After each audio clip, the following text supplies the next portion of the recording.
Hallo wieder in unserem 7-Stern-Talk. Mein Name ist Peter Alexander und unser heutiger Gast ist der Matthias Hombauer. Hallo. Matthias ist Rockstar-Photographer, hat unter anderem schon bei fetten Konzerten wie Prodigy oder Vintage Trouble fotografiert und hat parallel vor 3 Jahren, glaube ich, begonnen, ein Online-Business zu starten und seine größten Learnings und Erfahrungen jetzt an andere motivierte Fotografen weiterzugeben. Matthias, einmal schön, dass du da bist. Danke für die Einladung. Dieser Weg war ja eigentlich überhaupt nicht so geplant. Du hast ja deinen Doktor in Molekularbiologie noch gemacht, Genau. warst eigentlich richtig gut unterwegs, hast über Stipendium schon richtig gutes Geld verdient und hast, glaube ich, mit deinem Doktortitel dann quasi das Gewerbe der Fotografie gleichzeitig angemeldet und das einmal komplett links liegen lassen. Warum eigentlich? Gute Frage. Da muss ich vielleicht ein bisschen ausholen. Also angefangen hat alles mit dem Studium Molekularbiologie. Habe dann eigentlich den Wunsch gehabt, Doktorat zu machen. Das habe ich auch angefangen am AKH in Wien, Allgemeines Krankenhaus. Habe dann eigentlich geglaubt, ich gewinne mal den Nobelpreis, weil ich da wirklich 100%ig mit Herz und Seele dabei war. Bin dann aber relativ schnell drauf gekommen, dass die Forschung an sich jetzt dann nicht so unbedingt meines war. Es war ziemlich viel Arbeit, die gar nicht so gestört hat, aber es war einfach eine relativ frustrierende Arbeit für mich, weil in der Forschung hat man oft Projekte, die über Jahre hinweg gehen, 4, 5, 6 Jahre, wo man auch nicht wirklich abschätzen kann, ob wirklich etwas rauskommt. Und deshalb habe ich mir dann überlegt, okay, das ist jetzt nicht unbedingt mein Traum. Ich weiß, ich habe 5,5 Jahre studiert, ich habe jetzt die Doktorarbeit begonnen. Das hat alles in allem 9 Jahre gedauert, aber es ist halt einfach nicht mein Herzenswunsch. Und ich habe dann eigentlich während meiner Doktorarbeit schon begonnen zu fotografieren.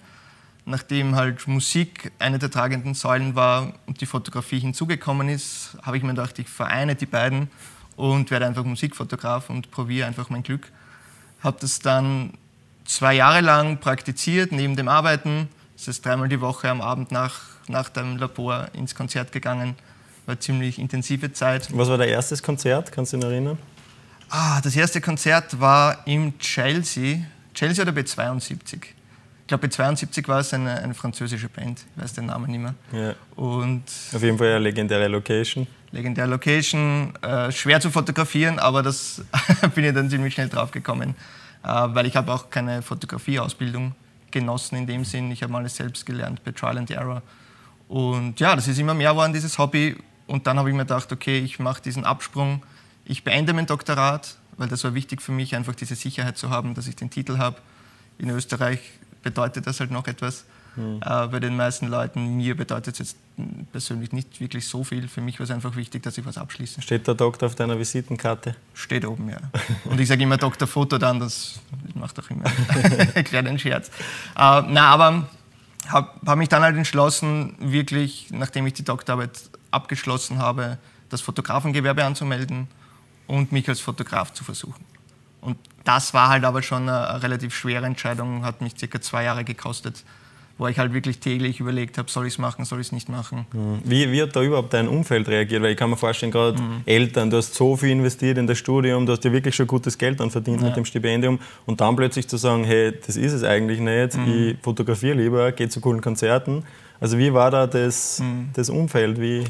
Also meine Eltern, ich habe das Glück mit meinen Eltern, dass die sehr verständnisvoll sind und sie haben aufgrund meiner vorherigen Karriere schon, ich habe zuerst Elektrotechnik gemacht und dann noch MCA und dann noch studiert, also sie wissen schon, dass das kein gerader Weg war, sondern eher zickzack und die haben mich doch sehr unterstützt, auch meine Partnerin. Und klar, die Laborkollegen haben halt viele das nicht verstanden, weil wie du sagtest, ich habe ein Stipendium von Schering gehabt, Berlin, das ist ein sehr prestigeträchtiges Stipendium. Wenn man das einmal bekommt, was sehr wenige bekommen, es stehen eigentlich alle Türen und Tore offen in der Wissenschaft, wenn man in der akademischen Wissenschaft bleibt. War für mich jetzt da aber nicht der Weg zu gehen. Und grundsätzlich würde ich sagen, positiv. Klar, es gibt immer Leute, die eher sagen, warum machst du das? Jetzt musst du mal arbeiten, das kannst du auch später machen in deiner Pension. Was für mich dann aber nicht in Frage gekommen ist, weil ich glaube nicht, dass ich in 30, 40 Jahren noch die gleichen Wünsche habe, die ich jetzt habe. Ein Schritt in die Selbstständigkeit bedeutet immer auch Freiheit, aber mit Freiheit kommt eine Riesenverantwortung, vor allem auch einmal deine Rechnungen zu zahlen. Und du hast mir letztes Mal gesagt, ja, von 2.000 € bleibt dann plötzlich nur mehr 1.000er nach Steuern und Steuerberatern, was da alles zusammenkommt. Wie waren die ersten Schritte in die Selbstständigkeit? Hat das sofort funktioniert? Also ich habe, glaube ich, das Glück gehabt, dass ich eben schon während meiner Doktorarbeit, wo ich ein normales monatliches Einkommen hatte, mir das ganze Netzwerk, Fotografienetzwerk schon aufgebaut habe. Und wie ich dann wirklich den Schritt gemacht habe, habe ich eben schon für News fotografiert und für die Presse und für andere Magazine, für Forbes Austria. Und da war es jetzt nicht so ein Schnitt, dass ich sage, okay, heute bin ich Fotograf, ich muss mein Equipment kaufen, gebe 10.000 Euro aus und dann muss ich auf Kunden- oder Klientensuche gehen. Das war bei mir eigentlich so ein fließender Übergang, was ich auch jedem empfehlen würde, weil es funktioniert halt einfach nicht zu sagen, Schnitt, okay, ich fange was Neues an und nächsten Tag bekommt man Jobs. So funktioniert es halt nicht. Also es kann auch ein Schritt sein, einmal von dem 40-Stunden-Job, der keinen Spaß macht, einmal 10 Stunden runterzugehen und einfach Genau, das ist auch, was ich empfehlen würde, weil man hat halt einfach trotzdem nicht diesen permanenten Druck, dass man sagt, man muss monatlich jetzt Geld akquirieren mit Fotografie, was auch immer. Ich glaube, in jedem kreativen Beruf ist es schwierig am Anfang. Wenn man aber sagt, man hat ein Backup, man hat einen 20-Stunden-Job oder man hat 10 Stunden oder 30, wie auch immer. Aber man hat zumindest die Sicherheit, dass man monatlich eben ein Einkommen hat und man schafft sich halt einfach ein bisschen Zeit und ein bisschen Platz, weil mit einem 40-Stunden-Job ist es halt echt hart, nebenbei ein Business aufzubauen, weil einfach keine Zeit bleibt. Was sind deine Highlights als Rockstar-Photographer bisher? Ja, gibt es einige. Ich war zum Beispiel mit Chantal auf Welttournee, bin 2 Tage nach Mexiko geflogen, einfach um ihn zu fotografieren. Ich bin für Instagram zum Beispiel nach Frankreich geflogen vor 2 Jahren und habe dort Francophonie, eines der größten Festivals, fotografiert. Wie kommt man zu solchen Aufträgen? Oder wie kommen die auf die? Ja, die sind eigentlich alle auf mich gekommen. Also ich würde mal sagen, Netzwerken spielt eine große Rolle. Und man muss halt offen sein. Also eine Geschichte, die eigentlich sozusagen das Beeindruckendste war für mich, war, wie ich mit Vintage Trouble, einer Los Angeles-based Band halt aus Amerika zusammengearbeitet habe. Und das Ganze ist dadurch entstanden, dass ich mit Chantal in Kanada war, auf Tour, und die Band eigentlich nach Chantal gespielt hat, aber bei uns neben im Backstage-Bereich waren.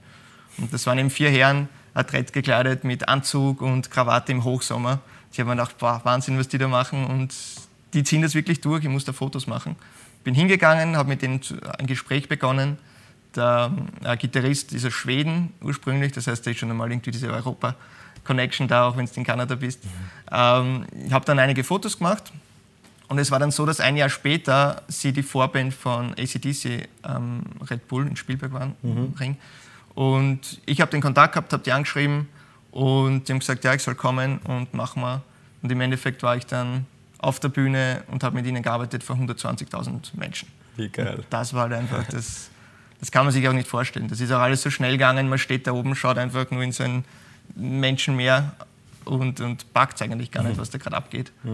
Und ja, und viele andere Dinge, die halt, von denen ich eigentlich mir nie träumen habe lassen, dass sowas passieren kann.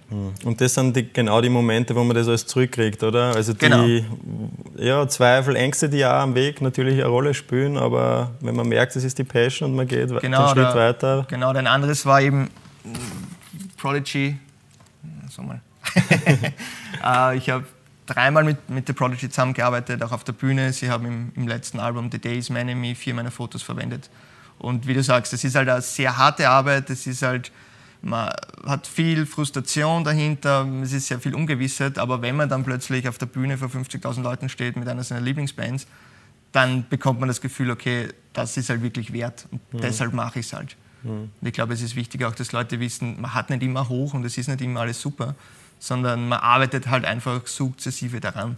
Und das wird einem sicher irgendwie Steine in den Weg gelegt, es gibt Challenges zu meistern.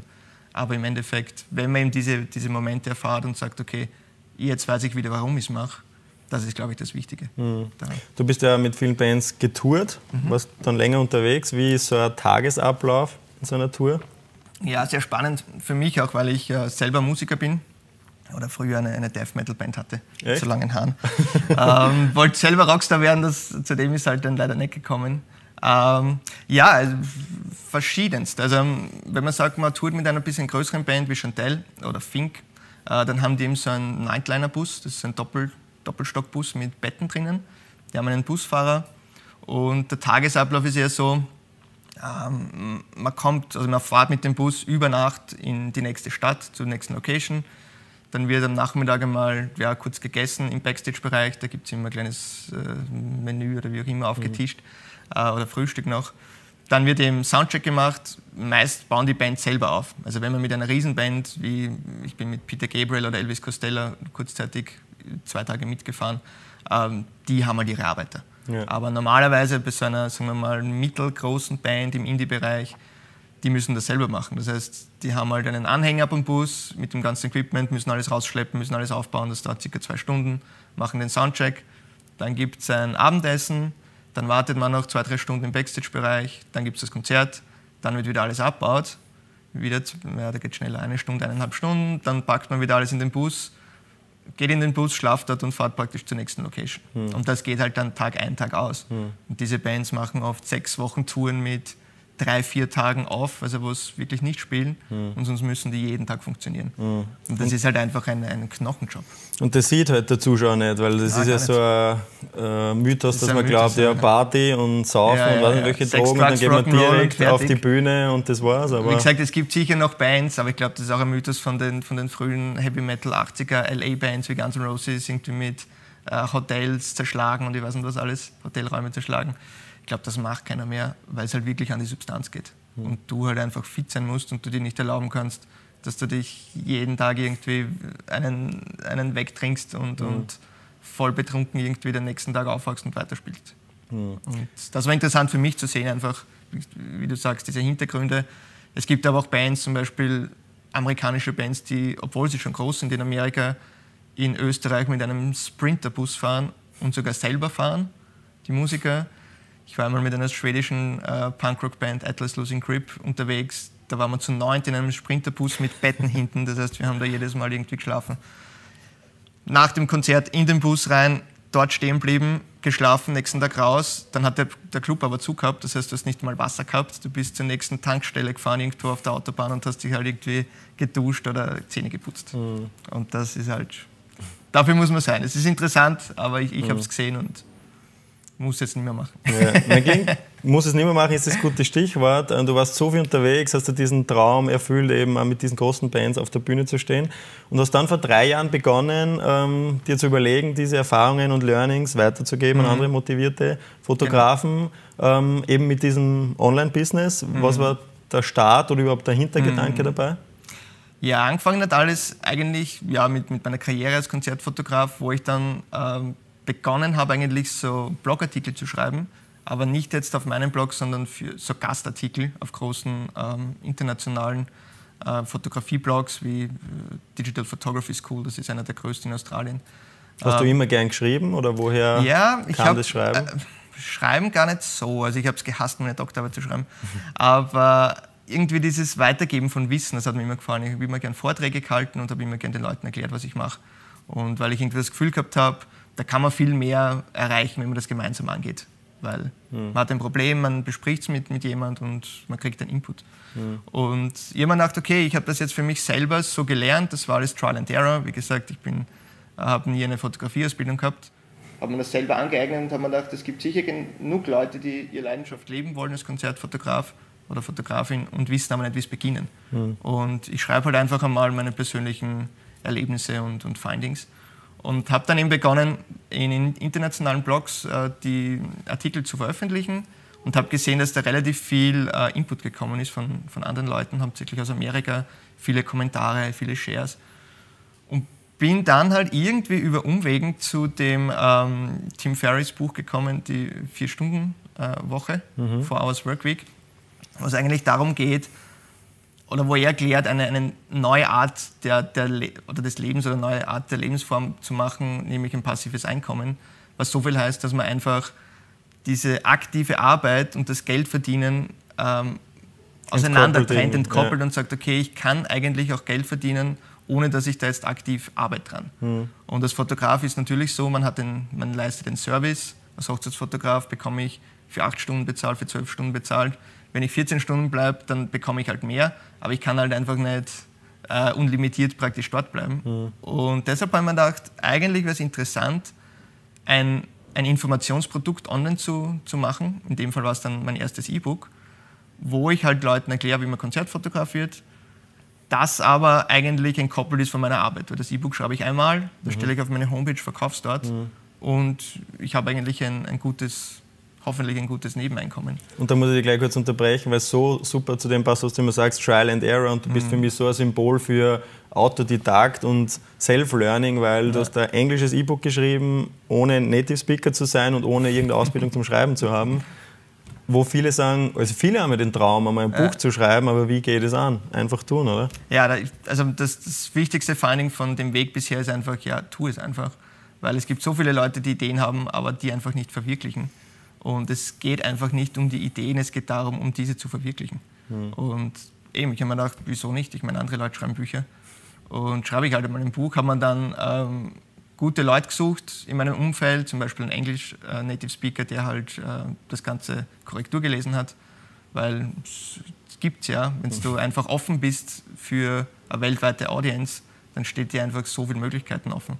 Und der ist zum Beispiel sitzt in Holland und macht mir das. Ja, und dann habe ich das eben rausgebracht über meine Homepage, habe begonnen, einfach nur eine Startseite zu basteln, wo ich sage, okay, das E-Book kommt in, was immer, 2 Monaten und tragt euch ein, wenn ihr Interesse habt. Habe dann ca. so 300 Kernklienten oder Customers gehabt, die sich da eintragen haben, die haben das dann auch gekauft. Und so hat das Ganze eigentlich begonnen. Deine Frau, du bist verheiratet, stimmt? Ich bin verlobt. Verlobt? Gratuliere. Danke. Ihr habt ja vor einem Jahr eine Tochter bekommen. Genau. War das nochmal eine Phase, wo du überlegt hast, vielleicht doch nochmal in einen sicheren Job zurückzugehen? Oder war das erst recht Signal dafür, das Online-Business zu forcieren, um mehr Zeit mit deiner Tochter verbringen zu können? Auf jeden Fall. Also wie ich begonnen habe als Konzertfotograf, rein grundsätzlich ist es relativ schwierig, da jetzt ein geregeltes Einkommen zu generieren. Deshalb habe ich eben nicht viele, aber einige Hochzeiten fotografiert. Ich habe für Magazine fotografiert, für Zeitungen. Und es war dann schon so, dass das halt immer so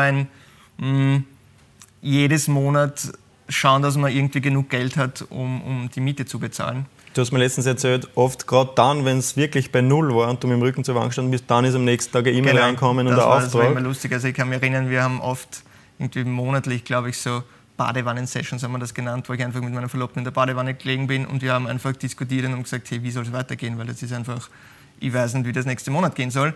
Und nächsten Tag kriegt man einen Anruf und ein E-Mail und man hat den nächsten Auftrag. Und man ist wieder gerettet sozusagen. Glaubst du ans Universum? Ja, auf jeden Fall. Also ich glaube schon, dass das auch ein Zeichen ist, dass man den Weg weiterverfolgt. Und man hört das total oft von bekannten oder erfolgreichen Leuten, dass die alle mal Tiefpunkte gehabt haben. Keiner ist jetzt, wie man sagt, als Meister vom Himmel gefallen, man lernt durch seine Fehler. Und das mag ich eben an der amerikanischen Denkweise, dass die sagen, man muss Fehler machen, um zu lernen. Und du stehst auf, wirst stärker und weißt einfach mehr, wie es geht. In Österreich ist es so, wenn man einmal, oder im deutschsprachigen Raum, wenn man einmal vielleicht hinfällt, dann ist man ein Versager. Dann sollte man eigentlich das gleich lassen und gar nicht mehr versuchen. Also ein Fehler ist eigentlich nur ein Schritt am Weg zu deinem Eben, Erfolg, das ist ja ganz Ziel. normal, weil wie soll man es wissen am Anfang? Und man muss einfach Fehler machen. Die Kunst ist halt einfach wieder aufzustehen und zu sagen, okay, jetzt aber erst richtig und jetzt power ich noch mehr rein, um das zu wissen. Und da war es eben so, dass eigentlich immer wieder ein Auftrag gekommen ist und dann hat es wieder funktioniert. Und wie ihm dann klar war, dass wir eine Tochter kriegen, war es halt schon so, dass wir gesagt haben, hey, irgendwas muss passieren.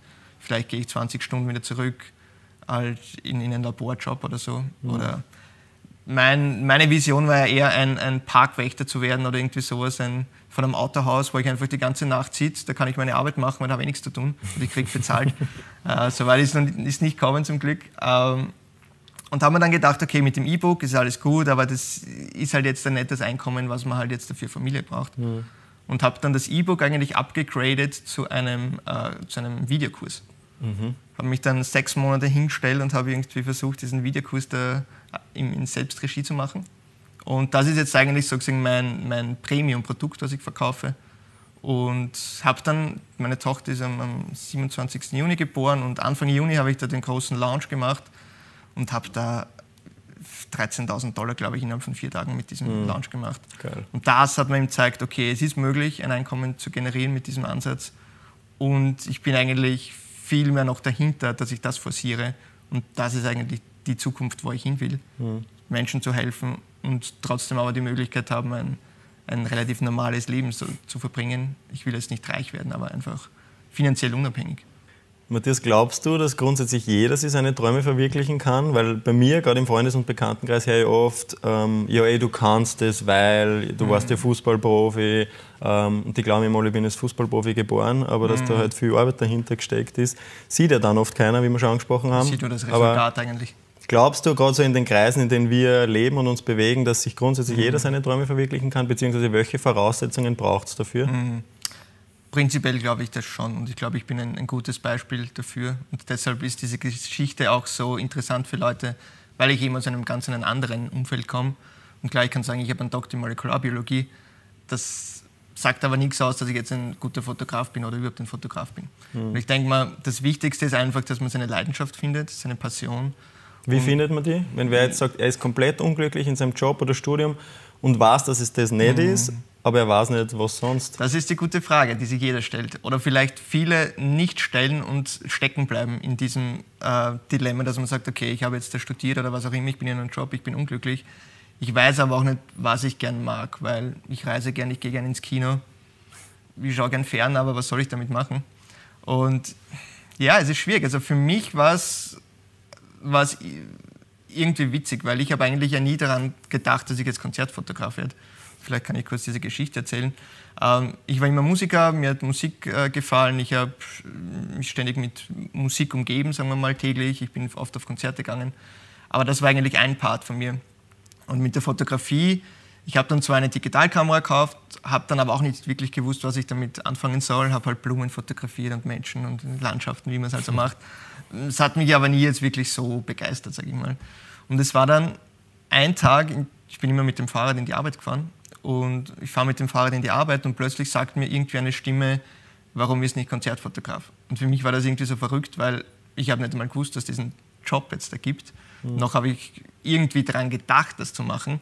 Und im Nachhinein ist es aber eigentlich die logische Zusammenführung meiner zwei Passionen dann gewesen.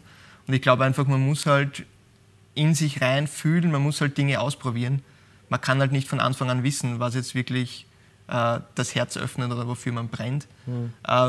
Ich denke mal, man braucht vielleicht eine gewisse Grundvoraussetzung, dass man sagt, man bringt ein Interesse mit. Man versucht das einmal, man geht vielleicht in die Tiefe, man macht dieses Hobby öfter. Ich habe zum Beispiel mal Ultimate Frisbee gespielt und habe das dann auch so intensiv gemacht, dass ich 3-mal pro Woche trainiert habe, am Wochenende zu Meisterschaften oder was auch immer gefahren bin, zu Wettkämpfen. Und bin aber dann nach einem halben Jahr drauf gekommen, es macht zwar Spaß, aber es ist trotzdem nicht meins. Und ich glaube, man muss da halt einfach in sich reinfühlen, Dinge versuchen, Dinge probieren, wo bleibt man hängen sozusagen, was funktioniert für einen. Und was ich für mich persönlich sagen kann, wenn man halt diese Leidenschaft nicht aufbringt für ein Thema, dann kann man das auch nicht durchziehen. Das kennst du wahrscheinlich genauso. Also ich würde diesen Blog oder dieses ganze Projekt, was How to Become a Rockstar Photographer heißt, nicht durchziehen können, wenn es der bestbezahlteste Job der Welt wäre, aber ich einfach keine Leidenschaft dafür hätte. Und ich mich jeden Tag aufbilden muss und sagen, jetzt muss ich mich schon wieder damit beschäftigen, eigentlich habe ich keine Lust. Und so war es eigentlich dann in der Arbeit. Also angefangen hat das, nachdem ich halt jeden Tag munter geworden bin mit einem irgendwie Knoten im Magen und man dachte habe, eigentlich stimmt was nicht, ich muss was ändern. Und ich glaube, wenn man da offen ist, wenn man das sich selber gut kennt, dann findet man das auch. Aber wie du sagst, der Großteil der Leute verschließt sich dem eher oder hat Angst davor, darüber nachzudenken. Und die sagen halt klassisch, okay, ich habe studiert, das ist jetzt mein Job und den mache ich jetzt die nächsten 30 Jahre und wenn ich in Pension bin, überlege ich mir was. Nur, wie wir wissen, ist es dann meist zu spät wahrscheinlich. Ich habe ja im Vorfeld recherchiert, wir kennen uns zwar, aber ich habe nach Details gesucht und natürlich dementsprechend viele Bilder auch von dir gefunden. Nämlich richtig geile Konzertfotos, aber auch Porträts. Und an dieser Stelle die Frage, kennst du den Marcel Hirscher? Ja, ist mir schon öfters, habe ich schon öfters gehört. Wenn es um die Frage jetzt geht. Schau dir das an. Stimmt, das ist witzig, ja? Ich glaube, er ist größer. Nein, bin ich mir gar nicht so sicher. Ja. Ein Viech ist er, ja, die Skifahrer sind Maschinen. Ja, es ist lustig, ich habe das schon ein paar Mal gehört. Ich habe mal eine Hochzeit fotografiert, da ist dann auch der Schwiegervater von der Braut gekommen und hat gesagt, schau, da hast du wieder Marcel Hirscher. Aber stört dir das nicht, dass er deinen Style kopiert? Das ist das Einzige. Aber ich habe ja amerikanischer Markt und international so gesehen, kommen uns nicht in die Quere. Genau, ja. Aber bei ihm steht vielleicht auch spannende Veränderung an. Also Marcel, wenn du darüber nachdenkst, aufzuhören, Matthias hat so viel Arbeit, vielleicht willst du als Double oder so auftreten. Aber ist echt arg, ja? Sehr starke Ähnlichkeit. Abschließend, gibt es noch irgendwas, was wir noch gar nicht besprochen haben? Irgendein Wunsch für dein 2017? Was gibt es noch? Ja, der Wunsch 2017 ist wahrscheinlich was jeder Konzertfotograf hat, mehr Konzerte fotografieren, hauptsächlich mit Bands zusammenarbeiten. Für mich habe ich jetzt da beschlossen, für mich ist wichtiger, dass ich halt lokal in Wien jetzt stationiert bleibe und nachdem halt Wien trotzdem eine Stadt ist, wo jeder oder die Großteil der Bands stehen bleiben, dass ich mit denen dort arbeite. Ich muss jetzt gar nicht auf Tour gehen. Ich habe mir das letzte Mal überlegt, wenn jetzt der Guns N' Roses kommen würde und sagt, okay, geh mit ein Jahr auf Tour, dann würde ich das, glaube ich, einfach nicht machen, weil ich jetzt durch die Familie einfach in einer ganz anderen Situation bin. Und so gesehen, ja, mehr Konzerte fotografieren, das Business einfach größer machen, mehr Leuten zu helfen, finanziell unabhängiger zu werden. Cool. Und halt einfach meinen Traum weiterleben. Klingt gut. Cool, Matthias, vielen Dank. Gerne. Wenn ihr mehr auschecken wollt vom Matthias Umbauer, Rockstar Photographer, How to Become a Rockstar Photographer, Landingpage, was gibt es Neues? Blog, Chatbot, Podcast. Blog, eigener Hashtag. Genau. Cool, viel Spaß und Super. danke nochmal. Dankeschön.